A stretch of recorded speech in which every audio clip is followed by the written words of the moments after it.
after a university. Next slide, please. Next. This slide is about our team member, and this is the content slide. In this presentation, we will cover this topic such as system analysis and life cycle, role of the system analyst, information gathering, feasibility analysis, managing the information system, and so on. Next slide, please. System analysis and life cycle. System analysis and life cycle describe the stages of creating a system from planning to ongoing maintenance. It has various phases such as planning, analysis, and implementation, and so on. Each phase has delivers and review points to ensure progress. It is also ensure that the system meets with stakeholder requirements while staying within time and budget.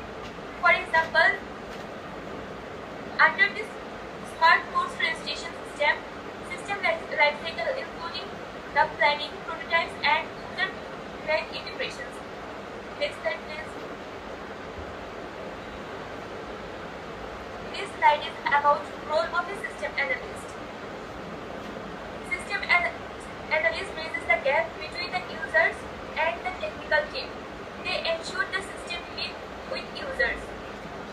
The system analysts have various roles such as prioritizing requirement, problem analyzing, drawing specification, system design and evaluation, keeping up to data and technological advancement, define user requirements, and so on. Next slide, please. Next. Information gathering. Information gathering data is crucial to understand within the user what the user wants. Techniques like interviews, questionnaires, observation, and document review, we can gather information. It also ensures accurate understanding of user needs and system problems. Also combine qualitative and quantitative insight. For example, interview students to understand big registration problems helps us to identify the bottlenecks in the current systems. Next slide, please.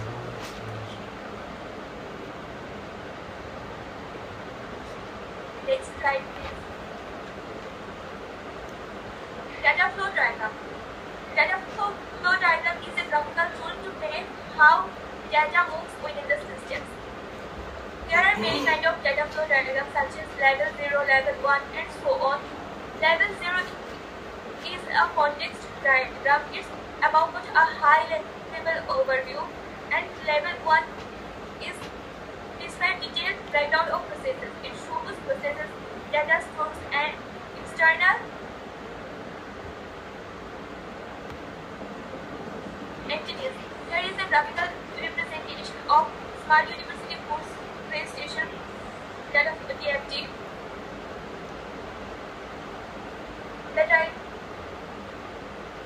It shows how a student select a course and the system sets for requirements and register them, and so on. Thank you everyone for hearing me. Now I call my next presenter. Assalamualaikum everyone. I am Alamin Ahmed. My ID last 3 digit is 946. I would like to talk about process specification. In this part explains how each process in the system is described in detail,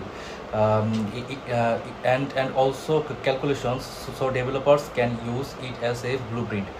For example, a process may check like course codes and student history. The main goal is it improve accuracy and reduce miscommunication. And feasibility analysis. Feasibility analysis checks if a system can really work in practice. It looks at different aspects: technical, economic, operational, schedule, and legal. We ask questions like: do we have the right technology? Will the benefits be greater than in the costs? Will users accept it? Can we finish it on time? And are we following laws? Benefits and features. In this system, it will provide a user-friendly platform for both students and faculty. It can automatically detect conflicts like class timing, and it reduces paperwork. It also gives instant confirmation and schedule generation, in which helps in planning academic activities for the long term. Support and maintenance. For smooth operation, staff need proper training, quick user support. It also necessary to solve technical issues. For example, IT staff may be assigned to ensure servers are always running. This helps reduce downtime and improves overall efficiency. And the last part are managing the information system. The system needs continuous management to run effectively. This includes monitoring performance, uses, and security. Staff training and supports are very important.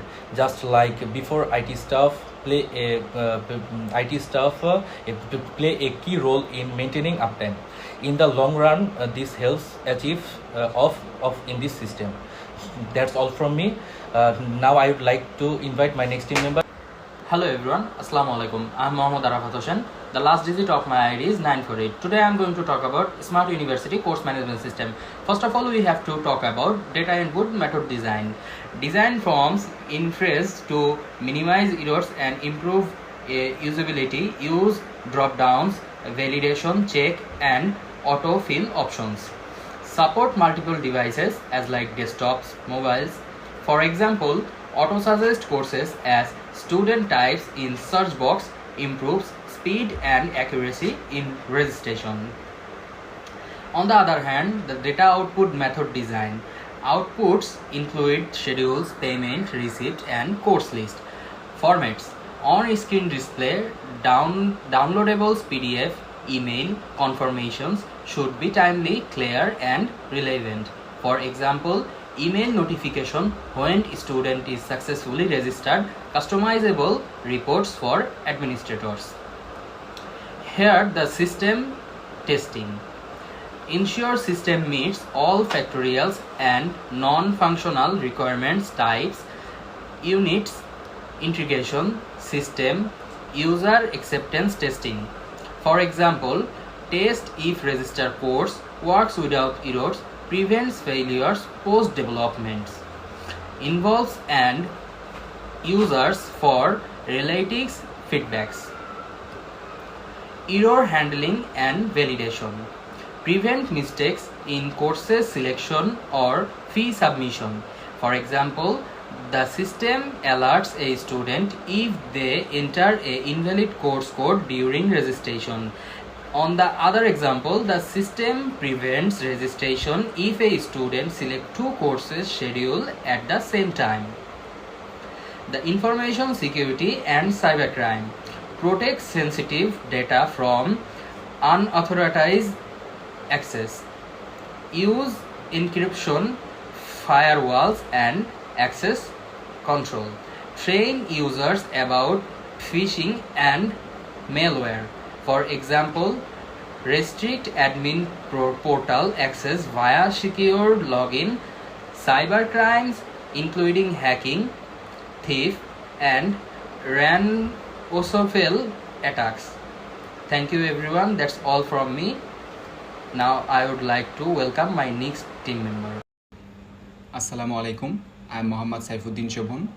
The last 3 digit of my ID is 956. My previous presenter has already talked about information security and cybercrime. Now I would like to talk about e-commerce and digital market. Our system allows online payments for course fees, making it easier for students to pay anytime and anywhere. It expands reach through mobile and web access, so even international students can register with us. We also support promotions for effective courses such as early bird discount for summer classes. A trend we are following is integration with e-wallets and online banking for faster and more secure transactions. Now, benefits and future opportunities. This brings multiple benefits. First, convenience for students. Second, a wider reach, attracting learners from different regions.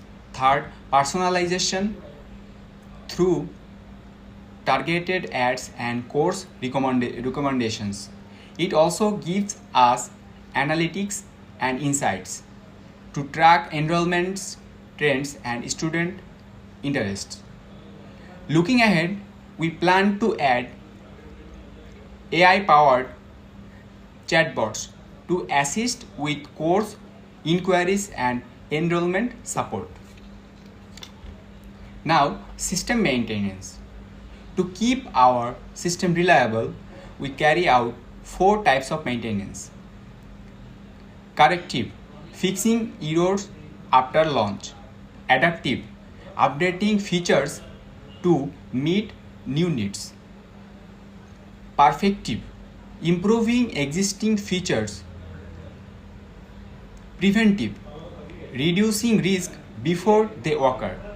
For example, adding two-factor authentication after launch to improve security. Now I would like to talk about smart features in registration system. AI-based course recommendation based on a student's history. Real-time seat availability tracking. Automatic prerequisite validation. A chatbot to guide users. Push notification for deadlines. Now, system architecture. The system uses a client-server model for both web and mobile. Our database backend stores course and student data, while APIs integrate with our university system. With cloud hosting, scalability is easy, so when a student registers on mobile, the data syncs instantly across the system. That's all from my side. Now I would like to call my next presenter, Mahmoudul Amin, to continue this presentation. Assalamu alaikum everyone. I'm Mahmoudul Amin. The last 4 digits of my ID is 1914. I'm here to explain my topic, and I will start with user interface design. A good user interface should be easy to use, clear and simple. It should also work well on very different devices like mobiles, tablets and computers. The design should follow a consistent theme with similar icons and styles, so the user don't get confused. For example, keeping search bar always visible makes it quick to find things, and most importantly, the accessibility features should be added to the user disabilities like visually impaired people. Now, it is the navigation and clarity. A clear layout means arranging everything in a simple and logical way to users so that they can easily find what they need. Menus should always be visible either on the top or on the right side, so the users don't get lost. We should also avoid the clutter. Too many unnecessary buttons make the system confusing. For example, a search bar is placed to the top of everything that helps the users quickly access what they are looking for. Now, the responsive and the consistent design. Responsive design means the system should work smoothly on mobiles, tablets and desktops. Elements like buttons, text, images should be adjusted automatically to different screen sizes, and the design should remain consistent, same color, font, layout across the pages. And using the familiar icons like meaningful glasses for search bar makes it easier to understand the users. For example, the shopping app looks like the same on both web and mobile, gives better experience. Now, accessibility is very important. Features like text-to-text speech and screen reader compatibility can help the visually impaired users, and fonts should be very high consistent, and the text size should be adjustable. The system should be the colorblind helpful and the colorblind friendly. by using patterns with colors, not just only one color. Keyboard's navigation should be supported to the users so that they can use the arrow keys or tabs. For example, voice commands can help visually impaired users negative the system more easily. Now the implementation plan. The implementation plan project should go through different phases, requirements, design development, testing, and testing developments. Clear milestones and responsibilities should be set for each phase. Risk management and backup plans are also important in this case something goes wrong. A plot launch can be done first before the full rollout and avoid problems. And finally, the timeline chart should be used to make it sure that all deadlines are met. To conclude, this system provides faster, smoother, smarter, and more reliable registration. It will improve satisfaction for both users and the staffs. And in the next future, we can add features like predictive analysis, blockchain security for better performance and safety. This should also continuous feedback system and improvement. Overall, this project supports the university long-term digital strategy and makes the progresses more efficient. Thank you, everyone.